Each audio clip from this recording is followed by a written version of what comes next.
Good morning, everyone. How we doing? Good. Awesome.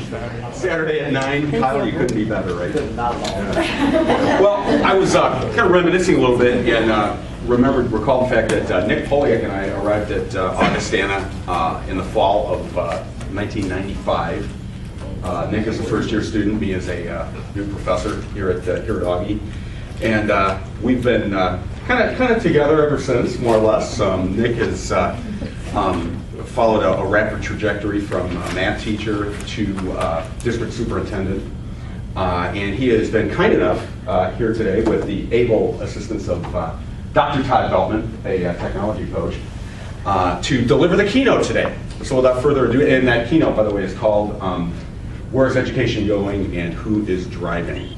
So without further ado, I'd like to welcome Dr. Nick Polyak, Dr. Todd Beltman.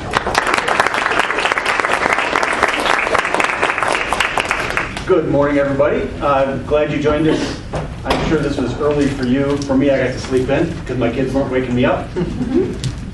We're going to jump in. I think we're going to have a little bit of fun this morning.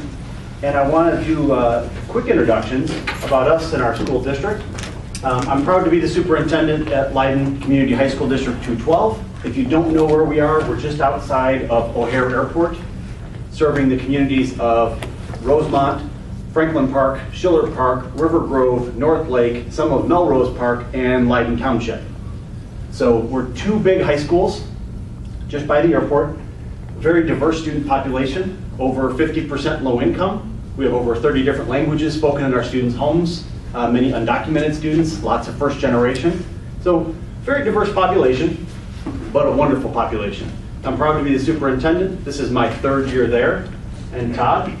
And I've been at Leiden for 22 years, 10 years as a full-time science teacher, and the next 10 years as a part-time science teacher, part-time technology coach, and then for the last few years I've been full-time technology coach. And it is an incredibly great place to work, mainly because of the kids. Yeah.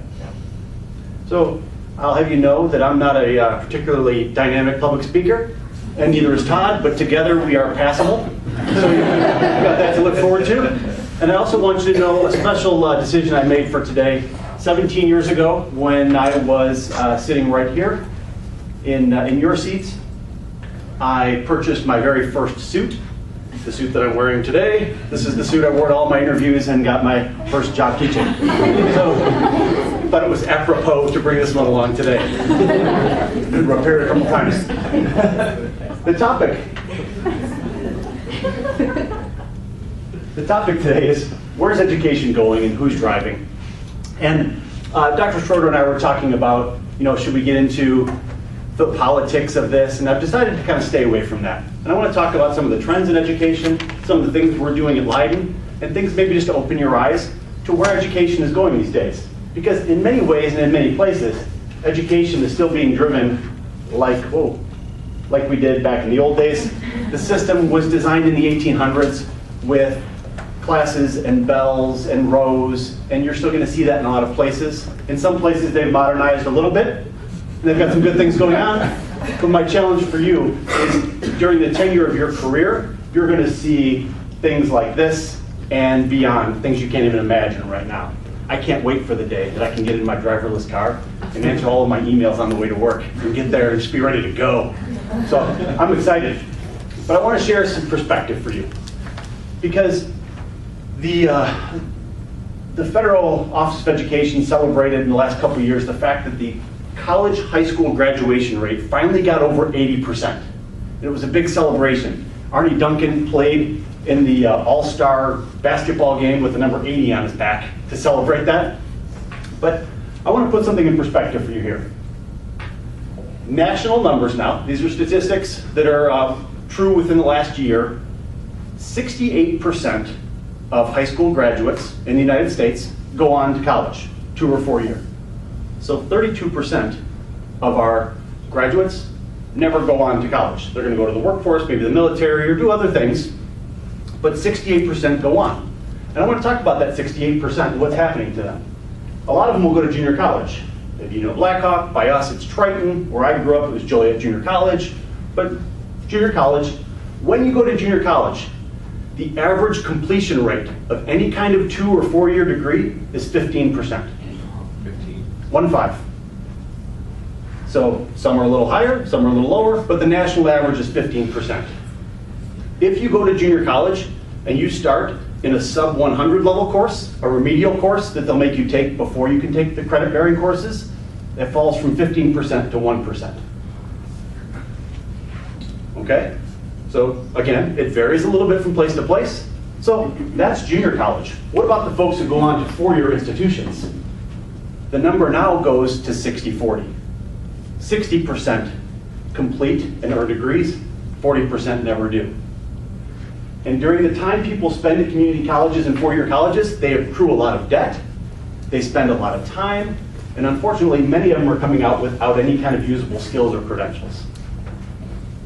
I say that to scare you a little bit, but not so much. The numbers at Augustana are much higher. I've checked. You guys are in much better shape. But what is this resulting in? It's resulting in a gap. That gap is, in May of this year, the national unemployment rate was 5.4%. 5.4% of Americans unemployed. And that's way down from 2009, 2010, where it spiked. The unemployment rate, listen in now, the unemployment rate for Americans age 18 to 29 is 13.8%. Our high schools and our colleges are turning out individuals that are unemployed at almost triple the national rate. All right, so what does that tell me as a school superintendent, as an educator? It tells me that the world and the job market are evolving faster than we are in education, at the K-12 and at the collegiate level. And I want to frame your thinking around that problem today. So how are we evolving as an educational field so that these folks aren't holding up signs, but they've got jobs, they've got the skills that match what's out there. So this really worked splendidly a few minutes ago. In education right now, one of the big buzzwords is one-to-one, digital transformations, and I had a chance to speak to a room full of about 300 school board members last week. And I was talking to them about the fact that oftentimes people get stuck in these conversations of, well, what does this mean? Should we buy Chromebooks? Should we be an iPad district? Maybe we should get netbooks or MacBook Airs. Well, if we're going to get Chromebooks, should we get the Dell ones or the Samsungs? And people get bogged down in these conversations, and it's the complete wrong conversation to have. But there's big money involved in this, and I want to give you some expert perspective, if you'll indulge me. When you sit down with a Board of Education and you talk about one-to-one or increasing bandwidth or infrastructure devices, the focus is on educational technology, but all the time gets spent on the devices. And so, catching up to me. All right, so let's get some expert advice. Should you buy iPads or should you buy Microsoft Surfaces? Oh no, here we go again. Oh dear, I need a little help here. I'm sorry, I don't have a USB port. Oh snap, you have a real keyboard too? This isn't going to end well for me, is it? No, definitely not ending well. Do you still think I'm pretty? So clearly you shouldn't be buying iPads. Microsoft Surfaces are the way to go. Unless you listen to this expert testimony. Thank you. Hello, I'm a Mac. And I'm a PC. Hey Mac, did you hear the good news? Windows 7 is out, and it's not going to have any of the problems my last operating system had. Trust me. I feel like I've heard this before, PC. What? Windows Vista's here, and it's not going to have any of the problems that Windows XP had. It's not going to have any of the problems that Windows NE had. It's not going to have any of the problems that Windows 98 had. It's not going to have any of the problems Windows 95 had. It's not going to have any of the problems Windows 2 had. Trust me. This time it's going to be different. Trust me. Because wait a minute, if I'm not supposed to buy Windows and I'm not supposed to buy Apple, what do I do? Just so you know, Leiden is a one-to-one Google Chromebook district. We were one of the first 3 in the nation to go one-to-one with Google Chrome and Google Apps for Education back in 2012. So obviously Chromebooks are the solution. Hi, I'm looking to trade in this gift for a ticket to Hollywood. What makes you think it's worth that much? It's a laptop. You see this thing? That means it's not a real laptop. It doesn't have Windows or Office. Without Wi-Fi, it doesn't do much at all. And when you are online, Google tracks what you do so they can sell ads. Not going to Hollywood, am I? Not with a Google Chromebook. You might get the Reno. Don't get screwed with a Google Chromebook. Okay, so obviously, you have to advance that before we time. Obviously, what I'm trying to get at here is it's not about the device. I have great friends in neighboring districts that are doing amazing things with MacBook Airs and with iPads for their students because it has nothing to do with the device. If you're talking about that, you're having the wrong conversation. All right, I'll nod at you when I want the slide to advance. It's about the students. If one-to-one means one device per one student, any time spent talking about the wrong one is time misspent. You should be spending time focusing on the correct one, the student. And go ahead. No? Yeah? No? Yes? All right. Some of you are familiar with the SAMR model. Is that something you guys talk about here at Augustana these days? Maybe? Just nod your head yes so that Mike feels better about himself. Yeah? Oh, yeah. SAMR model is a model to look at digital transformation. When you bring technology in, it can have great effects, different kinds of effects. And on the low end of that, you can substitute. Instead of an overhead transparency where you write it on with a marker and it projects on the wall, you could have a PDF that projects on a screen in the classroom. That's just pure substitution. You haven't gained anything by having technology. What you want to shoot for is redefinition. Does the technology allow for creation of tasks that were previously unconceivable? Or inconceivable, if you're a Princess Bride fan. So that's what I want to talk about. There are tasks that you can have happen in your classroom that are completely redefined by the presence of technology, that are going to help our kids move forward into this new world. Because at the end of the day, I think that mismatch, that 13.8% unemployment, the mismatch of the jobs and the skills, knowledge acquisition is no longer important. The entirety of human knowledge exists in the cell phone that's on the table or in your pocket. Knowledge is easy to find these days. The skills that we need in the marketplace are these 21st century skills. Students that can communicate, collaborate, think critically, and be creative. And we're having a big push on that at Leiden. We're having a big push for this nationally and internationally, that these are the skills you need to teach students. And they're harder. It's easier to teach them knowledge, and you can test them, and they can regurgitate it back, and they can earn enough points to fall into the category to be labeled as an A, and that's a good thing. But what if they really learned? And so that's what we want to get at. So we're going to go through these four pieces. We're going to start with communication. And I want to talk about social media and the positives of social media. Notice, I gave you my Twitter handle and our district hashtag. This is the easiest way to contact me. Go ahead.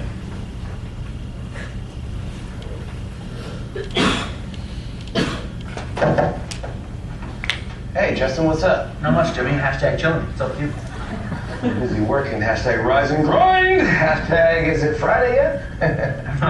Hey, check out. I brought you some cookies. Hashtag homemade. Hashtag oatmeal raisin. Hashtag show me the cookie. Sweet. Hashtag don't mind if I don't. Pretty good. Hashtag get my cookie on. Hashtag I'm the real cookie monster. Hashtag no. Hashtag I'm in it all for the cookie. Hashtag LOL. Hashtag classic. By the way, did you catch last week's episode of Duck Dynasty? Hashtag quack quack. No, lately I've mostly been watching Netflix. Hashtag Orange is the New Black. Oh, nice. I've been watching a lot of Barney the Dinosaur. Hashtag purple is the new black. Hashtag I love you, you love me, we're a happy family. Hashtag I'm 38. Hashtag how do they go extinct? Hashtag meteor. Hashtag ice age. Hashtag speaking of ice age, I just watched Ice Age on demand the other day. Hashtag funny. Hashtag Ray Romano. Hashtag Deborah. By the way, Halloween's only like a month away. I know. I mean, do you know where you're gonna be at? Hashtag life decisions. Hashtag sexy ghost. I think I'm gonna go as a Ninja Turtle. Hashtag gotta be Raphael. Hashtag Leonardo sucks. Hashtag the turtle, not the Italian Renaissance painter. Hashtag Mona Lisa. Hashtag is she smiling? Hashtag speaking of smiling, I just saw my dentist. Hashtag bling. Hashtag dental care. Hashtag cavity free. Hashtag that's how we do. Hashtag we go hard. Hashtag we can't stop. Hashtag we run this. Hashtag true plans for life. Hashtag is it worth it or let me work? Yeah. Lean down, flip it, then reverse it. Hashtag Hashtag Hey guys, yeah, Quest? What's up? hashtag shut the f up.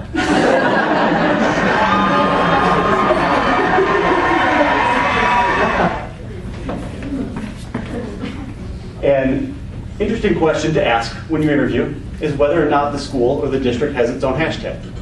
At Leiden, for years now, we've been using Leiden Pride. I'm going to kick us up a slide there. And you hear a lot about the negativity of social media, cyberbullying, mean girls, those kind of things.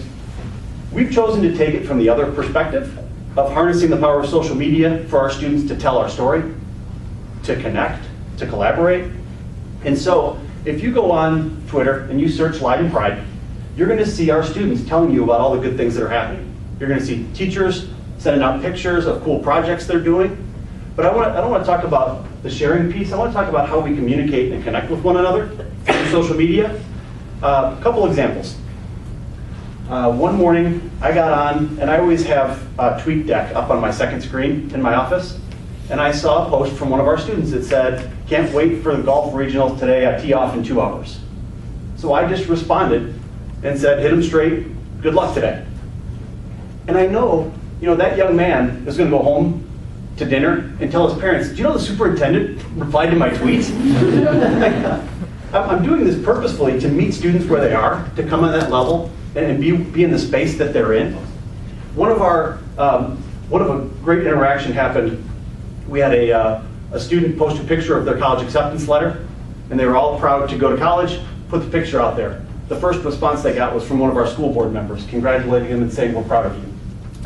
How does that ever happen? School board members connecting with students? That's crazy talk. I posted a picture on Twitter when I canceled school one day. It was a picture of a cement bench with like 6 inches of snow on it and our logo on the front of the bench. And I said, "School is canceled, stay warm today, Leiden." And the first response I got was from the school board president that responded and said, "The last superintendent never canceled school." I was like, "Oh, that's pretty funny." But then I thought to myself, in what percentage of schools across the country could the superintendent make a post on Twitter and have the school board member, or school board president, not only respond but make fun of me in a transparent way where all of our students can see it because they look at Leiden Pride. That's where they go to get their information. And so this has become a connector for us. Teachers to support staff members. The restaurant across the street from us, when they do a lunch special, they post the lunch special on Twitter and they put hashtag Leiden Pride on there. Why? Because they know our kids are going to see it. They know that's where they are. So we all come together under this umbrella of Leiden Pride, and social media is now this positive force within our school and our community. Now, another leveraging of communication, this is you, right? Yeah. So, we have our kids, they actually want to communicate with each other, and it doesn't matter what their age is. They could be in 2nd grade, which this particular example is from. They could be high school or college, right? And with YouTube and with all these tools that we have available now, these kids are building their own online learning communities. That's what this is. So this is an 8-year-old, 2nd grade, and he wanted to communicate his understanding of Minecraft. First video I made, super excited. And I'm going to be making a house, and you might see that I'm creative right now. And that's because I don't know what he says. That's because I like to cheat, and then he'll switch over to survival mode. If you're a Minecraft fan, you know what that means. So this happens to be my son, the cheater. But I didn't ask. He wanted me to do this. Yeah, I didn't ask him to do it. He wanted me to do it for him, or to help him out. So he's able to, he's set up the screencast, he did the narration, and you learn a lot of lessons that way. He had to think about what he was going to say. He had to fill that time. He had it planned out in his mind exactly like how he was going to go through things. So it's storytelling, it's communicating, it's very powerful, and we can have second graders doing this. So even though we work at a high school, all the examples that we're showing you, they translate. So communication, the second C is collaboration. We made the decision at Leiden to go with Google Apps for Education. Our Chromebooks don't print. So I want to talk, that's a really like, people jaws drop. How do you hand in papers? How do you, what? So we publish and we share. We create, we publish, we share. I want to talk about the process of writing a paper at Leiden. So if Mr. Veltman, Dr. Veltman assigns me to write a paper, and I'm a student, I'm going to type the paper out, and instead of printing it out and handing it in and waiting for the teacher to write comments on and give it back to me a day later, a week later, whenever, I just share the doc with my teacher. And the teacher can comment in the sides. They can look at the revision history to find out when I actually wrote this thing. They can start a communication in the column. And we've had a lot of students tell us they'll go on to work on a paper at 9 o'clock at night, only to find out the teacher is in that paper at the same time, and an impromptu conversation breaks out between the two of them. That's redefinition, folks. That's stuff that couldn't have happened before, right? And so we have changed the cycle of feedback for kids. We've changed the way people interact with each other, and we'll come back to that in a second. What's going on with my clicker here? One of my favorite stories about collaboration has to do with one of our AP US history teachers. He gets engaged on Twitter chats online, and so he was participating one night in SS chat, social studies chat. Anybody ever done a Twitter chat? Oh, we're missing out, we'll talk.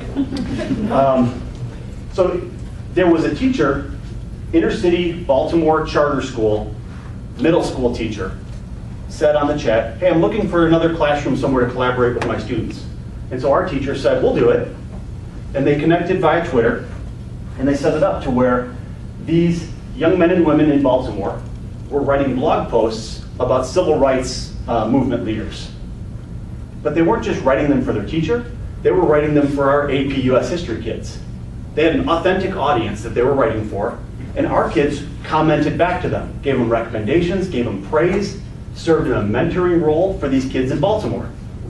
And so when you think about the authentic tasks and interactions, and now some of those folks have stayed in touch, and that relationship exists between the teachers and between our schools, and the teacher from Baltimore has come now to visit us at Leiden in person. These are the kind of things that wouldn't have happened if our teacher just didn't jump onto a Twitter chat and make a random connection with somebody. And so collaboration takes many different forms now. This one's you though, right? Oh yeah, so this is an example from one of our social studies teachers again, and he wanted to do a common craft video. I don't know if you know what that is, where basically it's low tech, where you're sliding pictures in and out, so you see the people's hands. And this happens to be, he assigned these as a series, Hitler's Rise to Power, basically. And I'll have Nick show you this. Hitler's Run for Election by Muriel, Gabby, Kelly, and Alexis. Paul von Hindenburg was Germany's president for 2 terms. Hindenburg wanted to leave his presidency after his second term because of old age. Once Hitler got out of jail, he decided to run for president of Germany. When Hindenburg heard about Hitler's run, he re-entered into the election in 1932. I guess you can say Hitler did not see that coming. Legit! As the election started, Hitler and his party gained popularity. People were being sucked into his brainwashing ways. He promised people more food, better lives, and a better economy. Does this remind you of anyone? Thomas Hobbes! More and more of his party were gaining seats in the Reichstag race. After a hard-fought campaign, Hitler only had 33% of the votes. Hindenburg ended up winning the campaign. Hitler got knocked out, literally. A political deal was made to make Hitler the new chancellor in return for his political support. Hitler, unfortunately, became Chancellor of Germany. And so this actually is a fairly low-tech thing that they did. We went to the library, we set up a stage, piece of paper, we put the camera above it, and we told the kids, you have 2 takes, that's it. So you have to plan this out, you have to practice it, and we're not editing it at all. So there's a lot of teamwork involved in this. There's a lot of collaboration between the kids, and they learned a lot. And then we post their videos, and the kids learned off each other's videos, right? So everybody really deeply learned a piece, and then they helped each other out in the class. Mm-hmm. Plus, they're on YouTube, and they get thousands of hits, and it makes them excited. If we go back to the idea of the paper that I talked about before, the Google Doc share, under the lens of critical thinking, we're using apps to help redefine how we think critically, both from the student and teacher end. So we have teachers using things like VoiceThread and Jing to provide audio feedback to students. And so what they'll do is they'll pull up the student's paper and they can record their own voice talking to the student about their paper, saying things like, your transition from paragraph 3 to 4 was weak, but I like the amount of supporting detail you had in paragraph 5, and whatever is pertinent, and then send that audio file to the students, or video file in some cases, and the students can listen to that over and over again. Think of how much more meaningful that is than the red pen and the margin, and the way that maybe our papers were graded. But click on that critical thinking link. This is one of our teachers talking back to one of her students. Carolina, it's Ms. Marchese looking at your essay. I am really proud how this turned out. You did a really good job with it. There's just a few errors that I'm going to point out to you that you could have done to improve this paper. But overall, from looking at it before in the process, you have... That's on the student end. That's pretty cool, right? For the student to get that, to hear their teacher's voice and get that. But if you go to the next slide, we use a... I'm sorry. You're good. We use a site called MoveNote. It's also free. And this is one of our students reflecting about her own writing for the teacher. So go ahead and play Maddie a little bit. Okay, so first I'll talk about what I did back. So my Florence Kelly speech essay, it was REL. I don't remember what part I wrote, but all I know is that the conclusion was bad, and it's because I'm just bad at conclusions. It's like, it's vague and just summarizes, but it doesn't do well, and I feel like it could use, it should be more than one sentence. And I'm just not very good at conclusions in general. The next essay that was really bad was... You should know, Maddie got a 30-something on her ACT. She's a National Advanced Placement Scholar. She got a 4 or better on 9 different AP exams. Maddie's brilliant.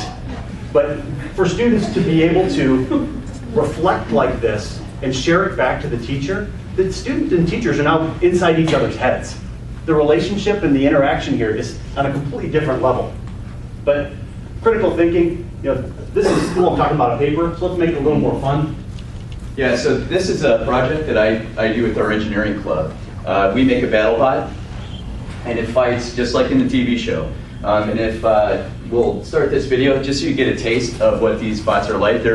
It's great. So our bot is a little light one. And then it had a spinning saw where it says enter. That was supposed to be where we were sawing up the other bots. And if you look over here, the kids do everything. They cut the metal, they drill the holes, they design it. I'm basically just there as a person to say no when they want to do something really stupid or dangerous, or to assist them when they don't understand the wiring, and I don't do it for them. I'll draw diagrams, I'll explain it to them, and then I make them do it. And we've already had to rewire a robot 3 times because I told them to do something, and then they thought they understood, they went and did it, and it didn't work. So, but there is a lot of creativity involved, and the kids really, really enjoy working together. So if we could play this one. This was last year's robot. Well, this was last year's, this is 2 years ago. We had spinning blades of death. That's what the kids called it. And ours is a little black one. And if you can skip ahead to 150. About 150, yeah. So I asked the kids what the favorite part of the robot building process was. Favorite part of building this robot was possibly just, doing something with friends. That's basically the whole premise of why I joined this. So, I would have to say it was the fact that not only do we get to make a cool robot, but I got to do it with friends. Because all my friends joined, and we felt like we got together and made something that actually was like important. My favorite part would probably have to be working together with a group of people. And knowing that I could accomplish something. All the kids said that, and I did not prompt them to do that. It just worked out that way. They all gave basically the same answer because they really liked working together and being creative. We had a student last year, he was a freshman, 14 years old, his name is Fabian. And Fabian was taking an engineering course at Leiden.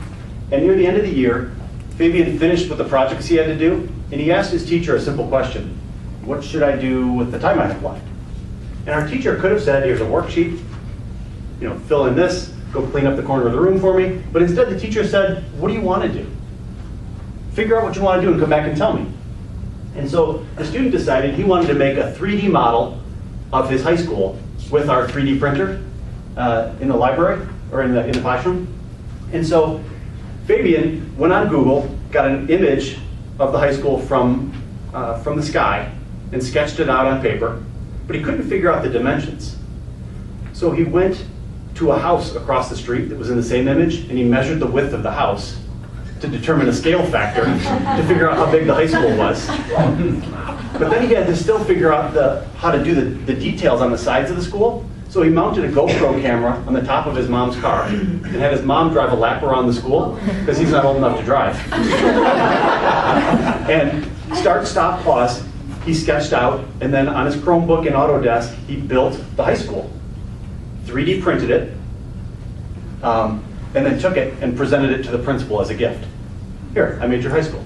He still had time left, so then in less than half the time, he built our other high school and presented it to the principal he'd never even met before. So at this same time, as the year was wrapping up, I got a unique opportunity to go to the White House to go be part of a makerspace event. And I called in Fabian and I said, hey, I'm going to the White House. Could you do me a favor? Could you make a White House the same way you make the schools? And he's like, yeah, I think I can do that. I said, you got a week. And so Fabian set to it, used the same processes. He didn't drive around the White House, but he found other images. And he 3D printed a model of the White House for me. It's 4 inches tall, about 8 by 6. And he wrote a letter to the president explaining the process he used and how he did it. I brought this on the airplane on my lap through Secret Service. Imagine trying to explain to the Secret Service what a 3D printer is. That was an interesting part of this. And I gave it to one of the deputy directors at the White House so that he could present it to the president. And the moral of that story is not that Nick got to go to the White House. The moral is that our teacher allowed a student to be creative, gave them the resources and the time and the freedom to do what he was passionate about, and it resulted in his work ending up with the President of the United States. So flip ahead one. There's a picture of the White House he printed. Pretty amazing for a 14-year-old kid. I just keep thinking, what's Fabian going to do by the time he's a senior? What's the trajectory he's on right now? So let's jump ahead, Todd. What we're trying to get at here is that if you're expecting to go into the field and you're saying, I'm going to teach kids math like I thought when I was your age, I'm going to go in and I'm going to teach third graders, I would hope to reframe your thinking. I need to equip kids with these skills. I need them to come out of my classroom better prepared in these 4 C's, because these are the things that are going to make them successful in the future. Let's talk about the future. Go ahead, one more. I told some of you yesterday, starting second semester, we're doing virtual snow days at Leiden when we've canceled school for wind chill or cold. School, everybody stays home, school still happens. For us, it's a pretty small jump, because this is an example of Mr. Hammond. He's a physics teacher. He was going to be gone one day, and so when the substitute came, the substitute didn't have to do anything. The kids just pushed play. You're going to turn his volume up too. Hey guys, how's it going? This is Mr. Hammond. I know you didn't think you would see me today. I'm spending all day at the beach. Just kidding. I'm actually golfing. But anyways, enough of that. Actually, I wanted to take a quick second to introduce to you our end of the year conceptual physics video project. So the lesson for students is not, what, I have to do work on my snow day? The lesson is school, teaching and learning aren't confined to class periods. They're not confined to 50-minute blocks of time or 30-minute stations or whatever. Learning is something that can happen wherever you are, whenever you are. Our virtual snow days are going to be an asynchronous experience. So if a kid wants to sleep in till 10, go out and have a snowball fight, come in and get started at 1, that's fine. If they want to wake up at 7 in the morning and get their work done, have the whole afternoon, that's fine. And we're going to play school differently. Maximum of 5 days per year, according to the Illinois State Board of Education. We're one of 3 districts that gets to play with this and pilot it for the next 3 years. So one more slide.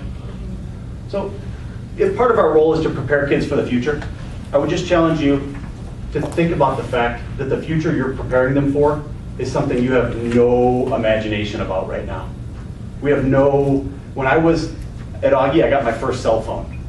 And now my cell phone is more powerful than the computer I was typing papers on my desk. So what is the future we're preparing kids for? Things like personalized learning, where every kid is able to move as fast and as far as they're able, not within the constructs of the courses we teach. Things like, project-based learning. If you want a great book to read Most Likely to Succeed by Tony Wagner and Ted Dintersmith, Most Likely to Succeed. You want to get a picture of High Tech High and what they're doing at a school in California? Folks, go into the field with a very flexible mindset, because this job is going to change, your career is going to change while you're in it. And if you want to be successful, you better have a growth mindset and the willingness to be flexible to meet the needs of your students, because their future isn't our future. Their future is a future they don't even know about yet. And I think, Todd, anything else you'd want to add? No, I think you summed it up really well. So, thanks for your time today. I hope you guys have some great sessions. If we can help you in any way, please feel free to reach out and connect. And I hope you have a great day.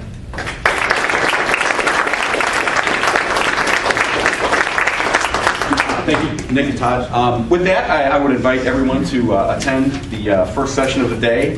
We have 4 different sessions at 9:35. We're a little behind schedule. I would ask the presenters to kind of keep an eye on the clock so that we move along and don't get too far behind. But good luck today. Presenters, thank you so much for being here. We appreciate your participation. And let's all have a great day at work.